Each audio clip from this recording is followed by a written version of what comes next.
jërëjëf mbokk téléspectateurs yi seetaan Mbour TV tey jii nag ñu am mbégte ak contentement déplacé wu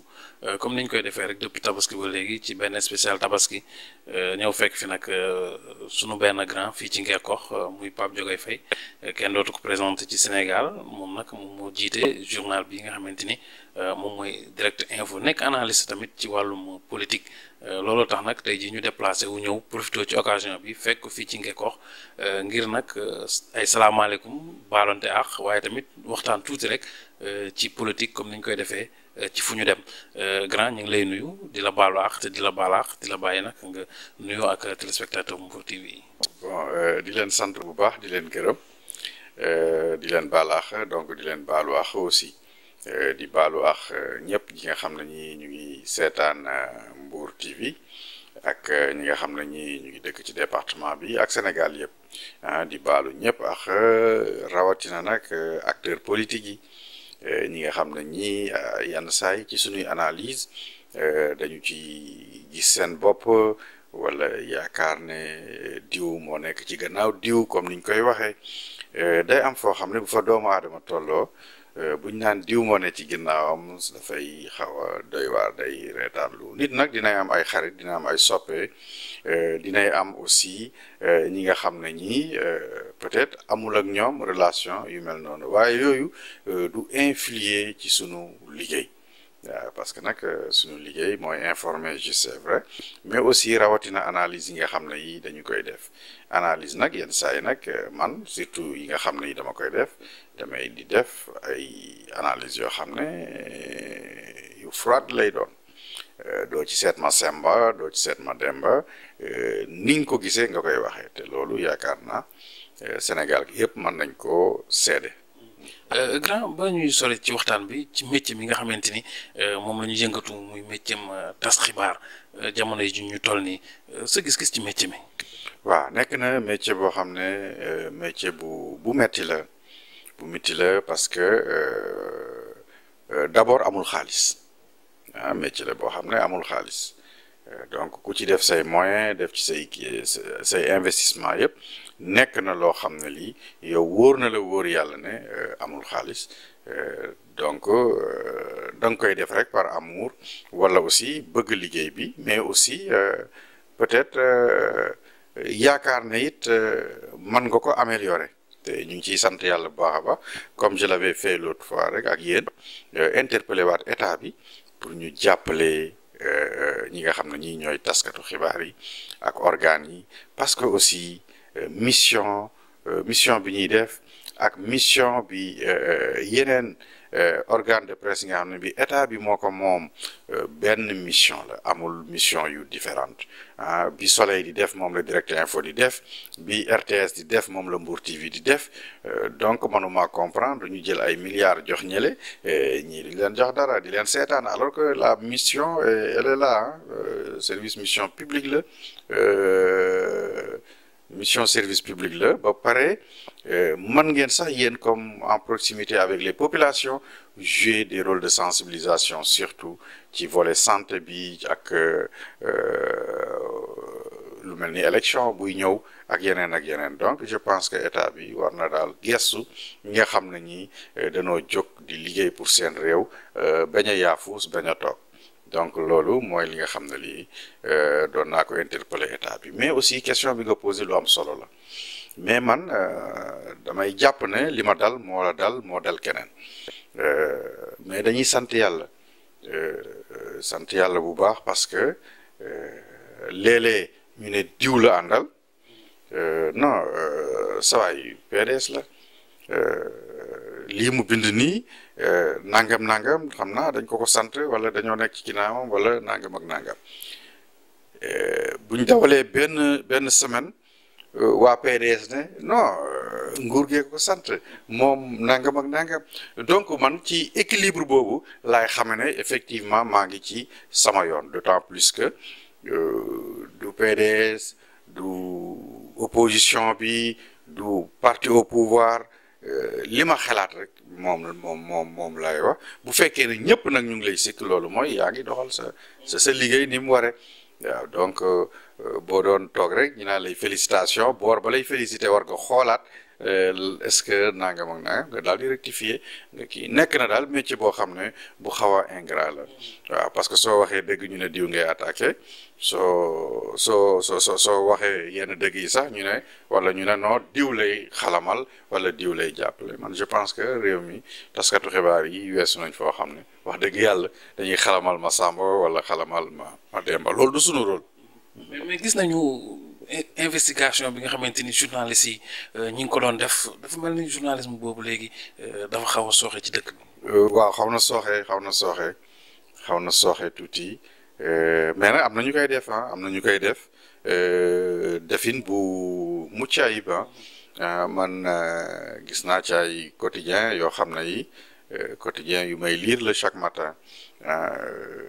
donc am na ci yoo xam ne vraiment gis naa ci ay journalistes yu efficace yoo xam ne yi dañuy def seen liggéey ni mu waree de même que chroniqueurs yi de même que kii am na ñuy def daal ay xalaat yu doy waar man nga ci citer sax ku mel ni Assane bu Alaaji Assane bu TFM léeg-léeg mu génni def ay analyse yu am solo ci investigation naw naa aussi ku mel ni Mamadou Seck bi nekk L'Obs moom liggéey bu mucc ayib dina gis naa mu koy def Walfadjri aussi ku mel ni Ousmane Sène je pense que il a du talent nekk koo xam ne liggéey bu am solo lay def partout foo ci dem pratiquement muy Sen TV muy RTS ci boppam muy yeneen kii yëpp yoroon organes yi diñ ci gis ay doomu aadama yoo xam ne yi ñu jara ñaanal lañ ñu jara féliciter lañ ñu jara encourager lañ mais investigation effectivement dafa metti nag waaw investigation dafa laaj moyen yenn saa yi dafay laaj ay voyage dafay laaj déplacement dafay laaj lu bari information aussi dafa am coût donc daf la war a jaral lu ne donc peut-être lu tax mu sooxe nekk na li nga xam ne lii mooy peut-être moyens yi ñoo dul suivre certainement pour que ñenn ñi mën koo def efficacement mais surtout am na benn volet boo xam ne lu am solo la muy léeg-léeg ñu fàttaliku ñoo xam ne ñi ay modèle lañ ci réew mi muy politique muy art bi muy leneen ak leneen gis naa ne même ba ci kilifa diine yi et homme politique yi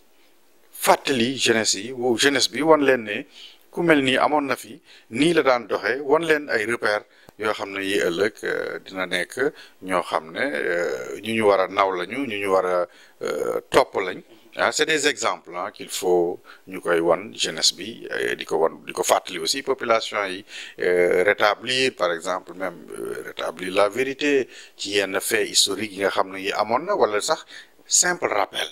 donc ñun dañu am aussi mission boobu non seulement informer mais fàttali ak jàngale dafa bokk ci mission wu organe de presse yi donc moo tax yenn saa yi bon comme ni nga ko waxee investigation quand même xaw na sooxe tuuti. gis nañu yow ci pàcc bi nga xamante ni ci nga yëngatu lu ci bari ay analyse yoo xamante ni moom ngay def analyse yooyu ngay def boobu tamit lu metti la. waaw effectivement léeg-léeg nag nga jël benn sujet nga analyser ko ba pare nga bind ko teg ko ay reetaan jàpp la parce que daf lay wóor ne rek lii soo ko bindee diw ak diw dinañ ne ñoom nga ciblé te yàlla mu ñu tiim moo ñu seede xam lépp xam sunu biir xol xam sax lu ñu xalaatagul te war koo xalaat yàlla moomu xam na ne man su may def analyse du ma sóor loolu xam nga bi ñuy dem booy fàttaliku bi ñuy dem élection yi passé référendum bi j'avais écrit sur ma tudde ko l'axe faible de l'APR ma tudde ko Dakar Thiès Bambey Diourbel Mbacké Touba wax ne axe faible APR foofu la féete daal di expliquer nag pourquoi wax ne bu ñu demee élection bu ñu deful ndànk lépp luy metti APR foofu lay jógee donc ci yu mel noonu ngay kii mais boo ko bindee responsable bi nekk Dakar wala bi nekk Thiès bu APR wala bi nekk Bambey wala dañuy wax ne ñoom ngay xeex te yàlla mu ñu tiim et puis bañ demee résultat yi aussi wane nañ ko. Voilà donc c'est exactement man damay ñaan yàlla rek ci analyse yi bon yenn saa yi da nga koy def pour alerter aussi bu ko defee acteur politique yooyu war a mën a kii mais duñ ko jàppe noonu dañuy jàpp ne yow personnellement da nga leen di xeex et ça c'est pas bien ñun nekk ñu pour xeex ma Samba wala xeex ma Demba weesu nañu foofu quoi sunu cër du loolu sunu cër mooy comme ni ma ko waxee rek xamle informer et puis jàngale bon. mu ngi mel ni aussi le cas du département de Mbour xam nga man ci politique laa yeroo ci laa juddoo ci laa màggee parce que soo juddoo dëkk bu mel ni Ngekoox màgg fi yeroo fi département de Mbour nekk département boo xam ne bii département bu politique la waaw donc ñun ñu dëkk ak ay nit ñoo xam ne ñii aussi dañoo participer ci vie active politique yi man par exemple kër gi ma juddoo màgg fa yeroo fa en face fa la PDS juddoo bon le parti socialiste aussi foofu la juddoo à Ngekoox donc nekk na loo xam ne ñu dañoo màgg rek di évoluer ci politique bi donc di toog ak homme politique yi di waxtaan ak ñoom donc am ci nag luñ ci xam quand même donc war na léeg-léeg tam fi ma dëkk ma def fa benn analyse boo xam ne bii et puis bu ñu demee toujours élection yi da koy confirmer donc defuma ko woon pour xeex ma Samba wala xeex ma Demba parce que man je pense que aujourd'hui le problème bu APR dans le département de Mbour c'est l'APR donc il faut que ñoom je pense ñu war a booloo bu ñu mënta booloo aussi ñu travaille en étroite intelligence même bu dee mënuñoo ànd aussi ñu ànd ñu bañ a xaajaloo boo xam ne bi ëllëg def leen di xeeñ li ñu kii boo cité le cas de la commune de Mbour aujourd'hui le maire bi fa toog 15% pratiquement moo ko élire boo dajalee li waa APR yi am ñoom bi ñu defee ay pàcc sut nañ ko lu bari donc loolu toujours loolu lay jur waaw donc ba pare yenn saa yi aussi am na ci ñoo xam ne ñi loolu daf lay tere wote ji dañuy daal di toog loolu aussi dafay indi taux d'abstention boo xam ne bii dafay bari ba ñoom du ñu mën a comprendre nuñ koy expliquer parce que aussi soo xoolee département de Mbour la fa voté dans la commune de Mbour la fa voté xaw na néew mais du département de Mbour rek du commune de Mbour bi rek soo demee dans les autres communes aussi am na communes yoo xam ne le taux était un peu faible quand même atteindre ñu 49-48% am na ñoo xam ne sax atteindre ñu 45% de taux de participation waaw donc yu mel noonu aussi daf koy jur. donc pour jeexal ci pàcc boobu. muy ay articles yoo xamante ni dañuy gis souvent direct info génne ko muy ay analyses yoo xamante ni bu génnee rek donc ñu revue de presse ko rek coow li toj ci dëkk bi Pape Diogoy dafa am ñu nekk ci ginnaawam Pape Diogoy kan moo nekk ci ginnaawam koo xamante ni moo tax muy yëngal département bi. non xam nga wala Pape Diogoy dafa bëgg département bi. bon xam nga Pape Diogoy dafa dëkk ci département bi bokk ci département bi. donc war cee doon acteur bañ cee doon observateur donc acteur laa ci war a mën a doon participer ci luy yaatal luy rëyal mais boo xoolee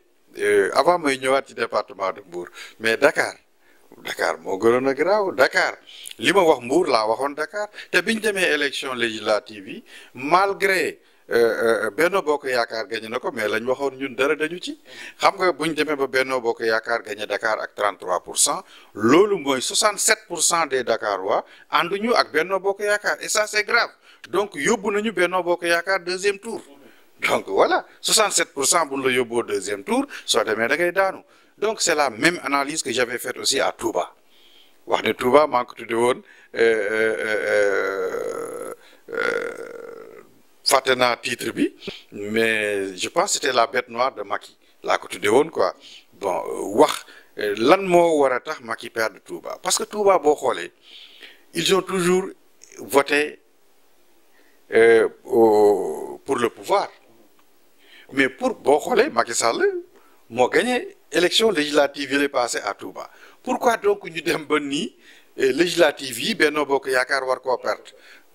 donc loolu da nga ciy def jàngat tout le temps man yu mel noonu lay toog rek def ci benn analyse jéem a comprendre phénomène boobu lan moo war a tax Dakar aussi c'est pareil donc dañu ne woon l'effet de l'emprisonnement de Khalifa dina influer ci vote bi yooyu yëpp dañ ko doon analyser et puis Parcelles Assainies aussi fu mel ni Médina avec Bamba ak yu mel noonu parce que Dakar soo gagné Parcelles Assainies Grand Yoff Médina électorat bi foofu la c'est dans ces 3 communes là waaw donc doon def analyse yu mel noonu donc boo ñëwee Mbour bu ñu fàtte ne defoon nga analyse Touba defoon nga analyse à Thiès defoon nga analyse à Dakar donc Mbour ne peut pas quand même faire l'exception ba pare Mbour est intéressant parce que nag soo xoolee à part Dakar et Touba Mbour dafa nekk benn agglomération politique boo xam ne bi dafa am doole électorat Mbour dafa bari soo gagné le département de Mbour ak benn kii bi tu gagnes la région de Thiès pratiquement waaw donc Mbour nekk na loo xam ne waruñu ko ñun ñi nga xam ne dañuy analyser di càmbar waruñu ko perdre de vue waaw waruñu ko perdre de vue donc Mbour loolu rek la mooy tax ñuy ñëw di ci def ay seetlu ak ay gëstu yu mel noonu mënoon nañ ko gën a xóotal mais soo ko xóotalee dafay mel ni da ngay cibler ay doomu aadama par exemple ni ma koy xóotalee à Touba et à Dakar fii da ngay am benn retenu bi waaw doo ko bëgg a def parce que dafay mel ni te ay nit la sax yoo xam ne yi peut-être mosoo leen rencontrer xamoo leen lu dul de nom ñoom ñu xam la de nom waaw am si ñoo xam ne ñii nag yaak ñoom da ngeen a bokkoon di politique xamante miinante peut-être ngeen nekkoon ay adversaire tey jii soo waxee jëmale ci ñoom ñu ne ñoom mosuñoo juboo de toute façon nangam ak nangam wala su fekkee ne am nga ci benn xarit moom mu nekk ci benn situation bu confortable liggéeyam may ko soo bindee ñu ne non waaye am la dañoo yàgg donc voilà nangam ak nangam et je sais que je suis très fidèle nag en amitié mais dans le travail duma ci xaw a suur trop relation boobu quoi damay objectif. nee nañ Omar yu moo nekk sa ginnaaw. non Omar suma xarit la suma doomu ndey la Omar yàgg nañu et puis ku baax la pour le département de Mbour aussi ça je le dis nekk na koo xam ne kii suma wëllëre la yéene naa ko lu ne man ni ma yàlla bindee wax naa ko président Macky Sall keroog ma ne ko président département de Mbour li nga leen defal xam nañ ko directeur de cabinet de la République du caaxaan département de Mbour masu ko am peut-être Tanor ki woon na rôle bu xaw a mel noonu mais il n'était pas le directeur de cabinet du président de la République du ay caaxaan donc président boo ko jëlee ci ñun maanaam ci département de Mbour dañ lay sant di la gërëm waaw xam nañ li ñu defal un département bu am un directeur de cabinet day feeñ ci réalisation dafay feeñ ci lu bëree bëri rawatina ak ay ministres yi nga xam ne yi wala ay directeurs de société yoo xam ne nommé na leen dans le département de Mbour man tey jii doomu Ngeko buy woteeg ku dul doomu Ngeko ba lay jàppale donc le département de Mbour aussi tey jii su ma Macky Sall woowoon ne ma tel poste bii dafa am solo dama ko bëggoon a jox doomu Mbour même bu nu bokkulee mouvance politique kooku dama koy jàppale parce que da koy indi dans le département de Mbour man je bokkuma Benno Bokk Yaakaar mais ñoom bi Macky Sall choisir tête de liste bi à Ngeko sëñ bi dama jël sama xaalis minimum 5 millions jàppale ko parce que ñaan naa yàlla un député di yeewoo Ngeko ne serait-ce que ça pour régler les préoccupations des populations de Ngeko man donc loolu noonu lay doxe du caagin ne kii dafa far fii kii dafa lii nii kii même bu nu jëloon Ngeko koo xam ne xamuma ko miinanteewu ma ak moom te mu dëkk Ngeko mais je pense que l'obligation mooy ñu jàppale ko parce que politique aussi dëgg la man nga am parti man nga am kii mais nag nit ki da ngay réaliste donc man sama réalisme boobu moo kii mais quant à Omar moo nekk suma ginnaaw di ma binduloo ça mën naa laa wax dara su may bind ci département de Mbour su ko Omar Youm yëgee du ma ko bind dama ne non non non surtout analyse yu xaw a demee nii yàlla lay jël seede am na benn analyse boo xam ne sur les résultats bi ma ko bindee dafa jël téléphone am boobu na ma show pap tey jii tout Mbour rawatina benn mouvance bi dinañu wax ne man lii man maa la ko bindaloo waaw mais vraiment dama la ñaan ngir yàlla lu mel nii ma ne ko Omar mu ne ma ne ko li nit ñi xalaat bu mu nekk sa problème man nekkul suma problème parce que yàlla xam na je fais mon travail et li may def xam naa ko am na benn jour j'ai écrit bi élection locale yi weesoo Omar Youm pour mone ne ñoo l'APR a gagné le département de Mbour ma def le tombeur de Tanor mu ne monsieur lii du neex grave bi ma ne ko Omar seetuma lu neex grave man li may ñaan yàlla rek mooy bind loo xam ne lii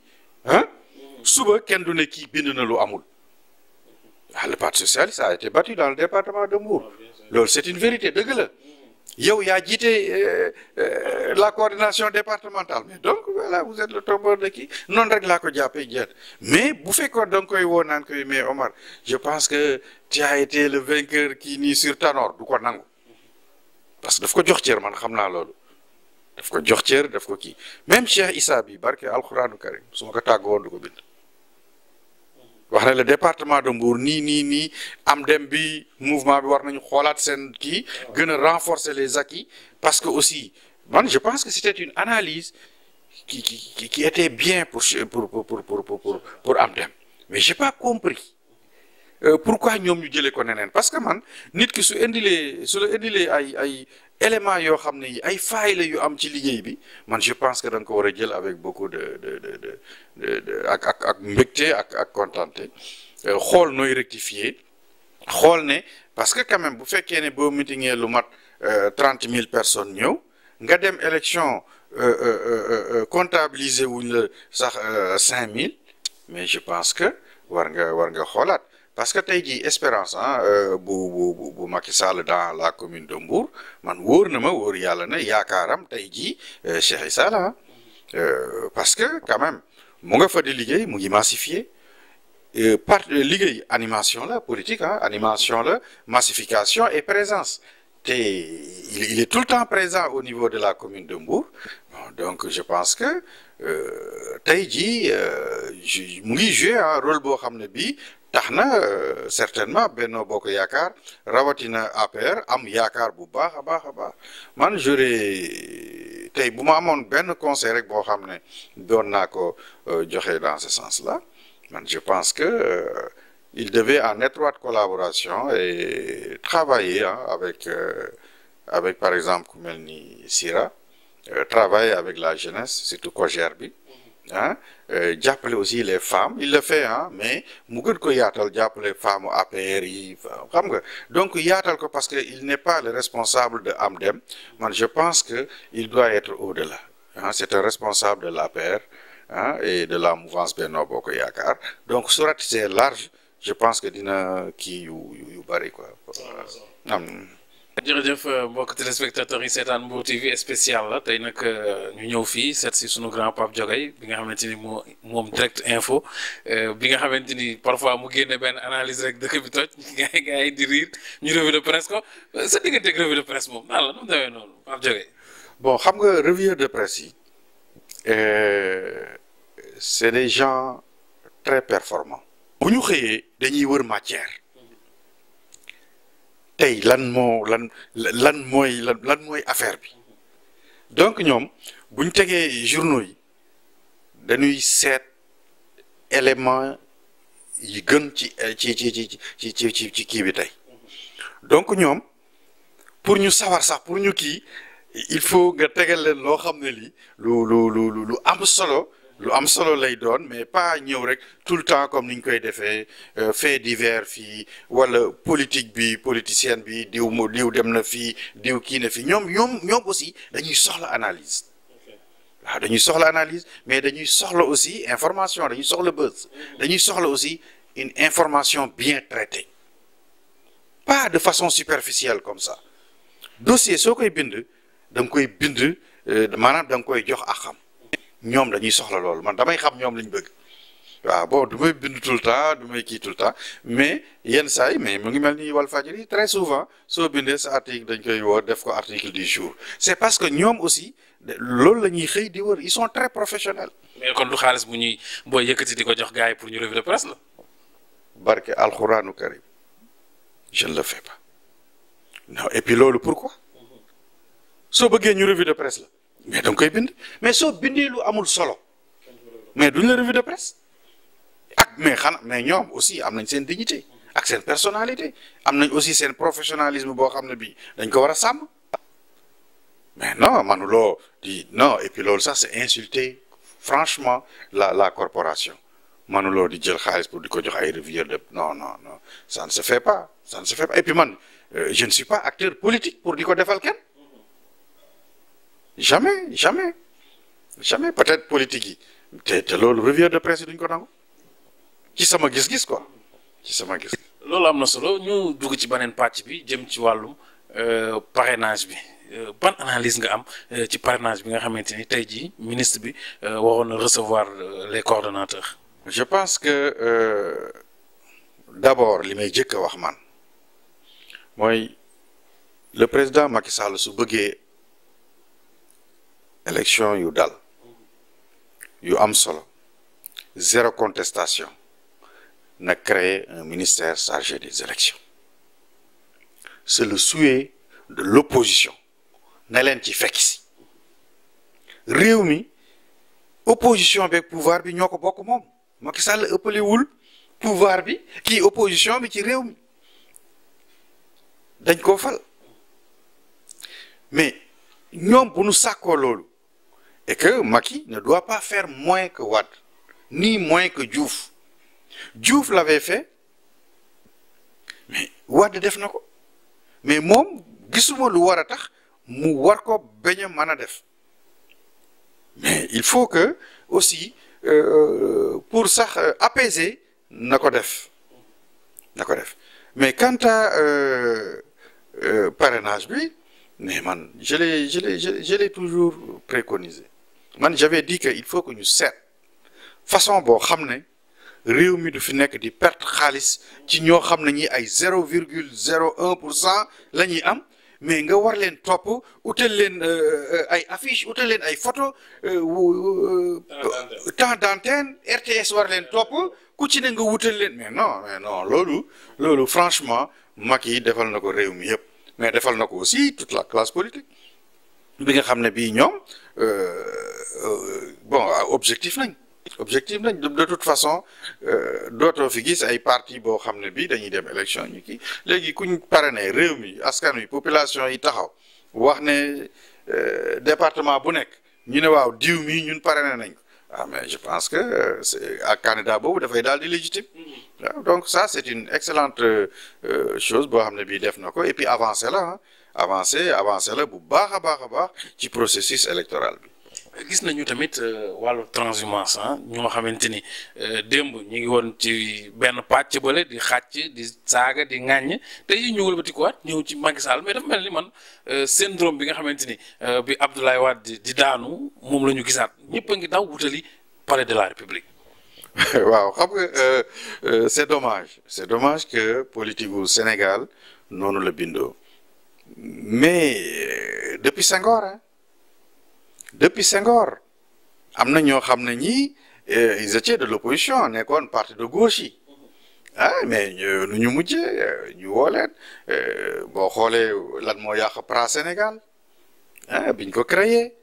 bon ñu ci bari après dañ leen récupérer def leen ministre ñu ñëw au parti socialiste Abdoulaye Wade aussi bu ñu daan dem élection ba mu am député balaa élection yi la di ñëw ay benn député koy des ak ñaari député Senghor daan na rëppët lépp ba mu jeex tag donc Abdou Diouf aussi pareil voilà donc phénomène boobu aussi bi Ablaye Wade ñëwee mu accentuer ko certains même diront mu aggraver ko de telle sorte que Macky aussi bi mu ñëwee mu topp tànk yooyu parce que aussi il faut comprendre une chose Macky bi mu demee élection amul une majorité confortable il faut mu renforcer son parti te carte yi comme disait l'autre kenn du ko peese dañ koy weññi comme dañ koy compter nag da ngay wuti ay nit ak foo ko mën a amee mais xam nga coow li du ci foofu coow li mooy nit day taxaw yàq Macky Sall lu mel ni xeme à la limite sax saaga ko dafay ëpp quoi yenn saa yi ñu gisaat ñetti fan ñeenti fan wala quelques mois nga nekk ci wetam ña nga nekkaloon bay xas président Macky Sall nga mujj di leen tiire bon xam nga lépp rek nañ koy defee ak sako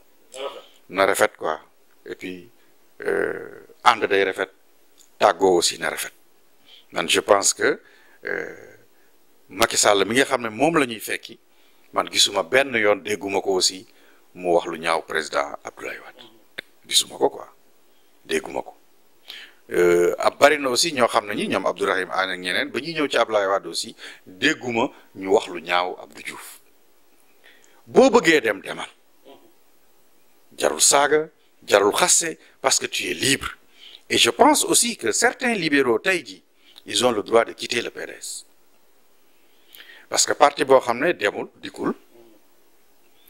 ñu koy gérer depuis Doha instance yi mënatuñoo exprimer wu librement lépp ñuy xaar non parti kenn du ko doon aussi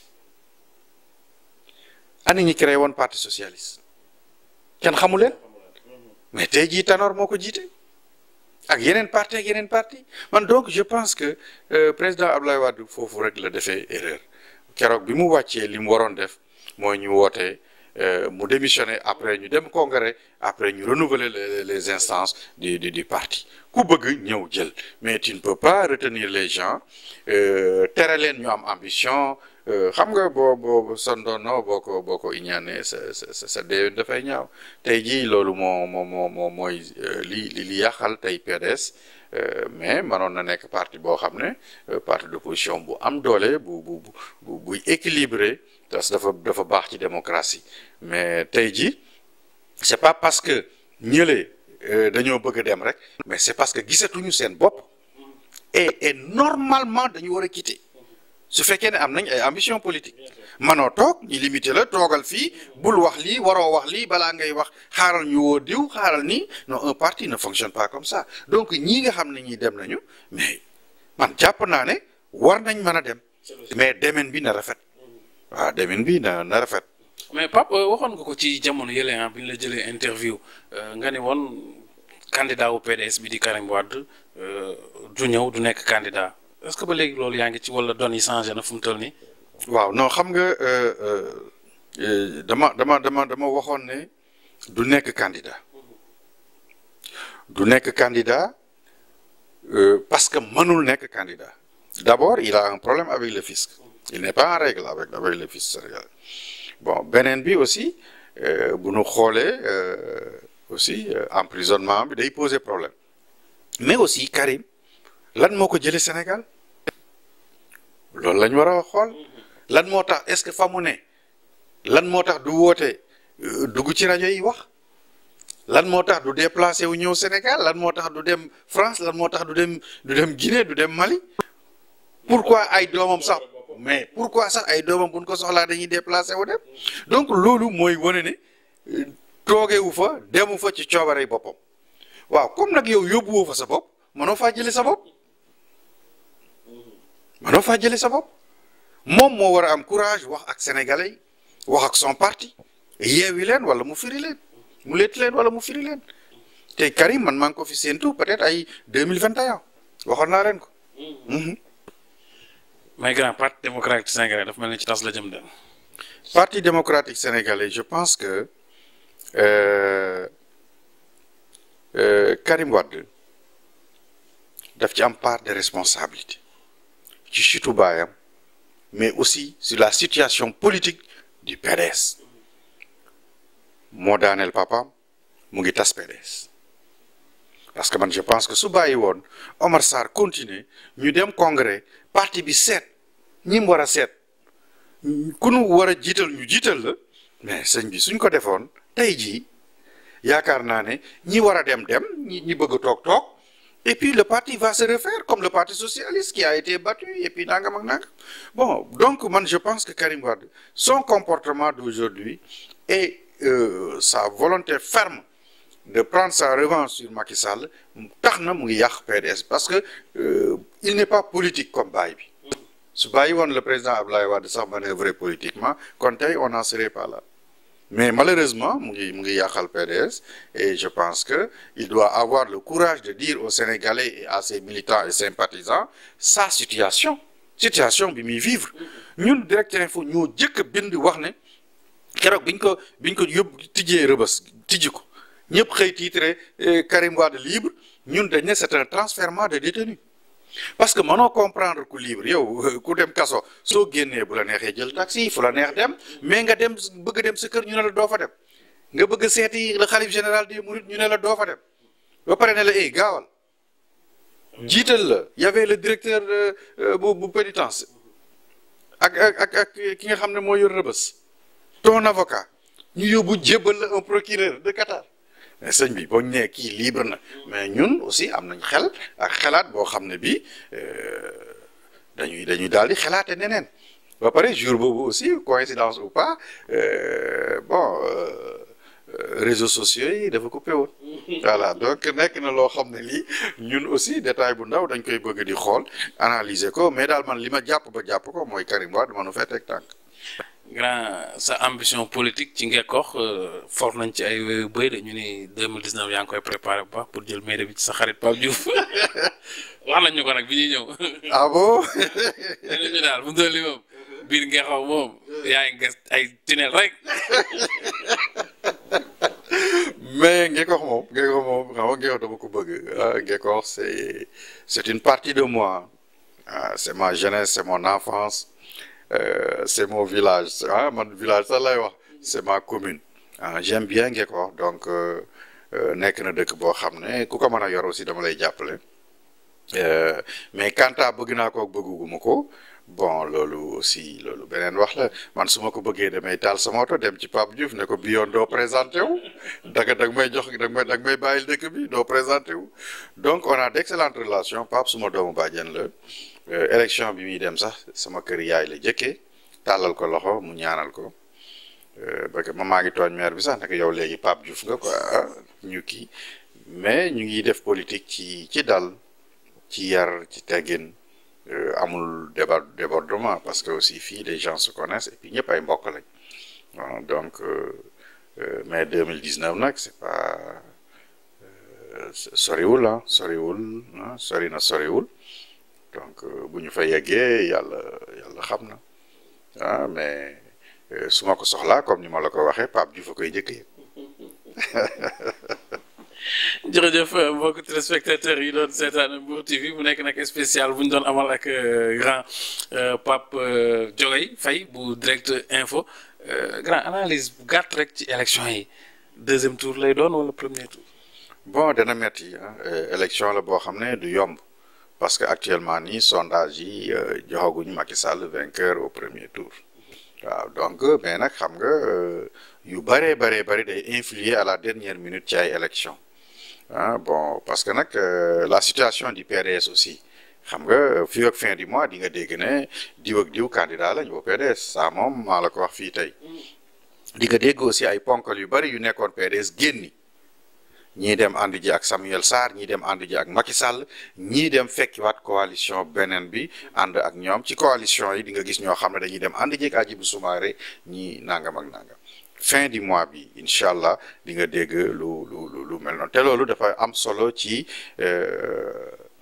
ci électorat bi nga xam ne bi moom la APR wala kii war a am donc éclatement PDS je pense que bu Macky Sall bëggee gagner premier tour dafa war a capter dafa war a capter ñi nga xam ne ñi explosion boobu daf ko war a capter profito ci bu am solo mais aussi il y a les nouveaux inscrits su fekkee ne tendance bi amoon élection yële passé moom moo confirmé wu ci nouveau inscrit taux bi ci Benno Bokk Yaakaar amoon su taux boobu confirmé woo Macky Sall dafay dem deuxième tour avec 44-45%. te bon deuxième tour pour un président de la République en Afrique risque la bu énorme peut-être que moom comme j'ai toujours dit ku mën a manœuvrer la mais aussi nawet bi nañu ñaan yàlla nawetu jàmm parce que nawet bi aussi mën na impacter soit positivement soit négativement ci comportement nit ñi parce que nag xam nga politique booy politique gars yi duñu seetati yàlla lu xew ñu ne yow la parce que bon nawet bi nawetu yàlla sunu borom la mais bien aussi gouverner c'est prévoir donc responsabilité doomu aadama yi tey jii ci ay loxoom la nekk looloo tax nit ñi lu xew ñu ne ko yow la mais donc yu mel noonu yëpp dafay mën a impacter aussi ci comportement électoral bi donc nekk na loo xam ne lii moom mooy seet naka la koy régler mais nekk na élection yoo xam ne du yomb trop du yomb trop mais aussi ñu ñaan rek mu nekk élection jàmm ñu mais Sénégal yàlla defal nañu loo xam ne lii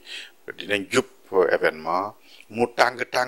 ba xel yépp njort lu catastrophique mais la koy seddal sax duñ ko xam mais nag loolu c'est à sauvegarder nañu ko buñ ko yàq nañ ko fonk muy kilifa diine yi muy kilifa aada yi muy valeur nit ñi nga xam ne ñi ñu ngi fii di nekk ci réew mi donc nañ leen gën a fonk nañ leen gën a jox cër parce que nag ñoom ñooy Sénégal parce que nag muy religion yëpp yi nga xam ne daje nañ fii ci réew mi muy confrérie yëpp mais aussi kilifa aada yi dañu baax ci réew dafay am soubassement dafay am ci li muy taxaw donc aspect boobu buñ ko fàttee buñ ko négliger te aussi Sénégal temps yi ñu ngi jëm ci yoo xam ne yi dérive la baaxul kilifa kenn du ko toroxal kilifa kenn du ko saaga man nga bëgg li nga bëgg man ngay wut li ngay wut mais nga wut ko ci yar ak teggin muy kilifa opposition bi muy kilifa pouvoir bi yàlla bu cëralee nit dafay am nooy doxalee dafay nekk weddi ci biir ngëm donc nañu gëm yàlla bu wér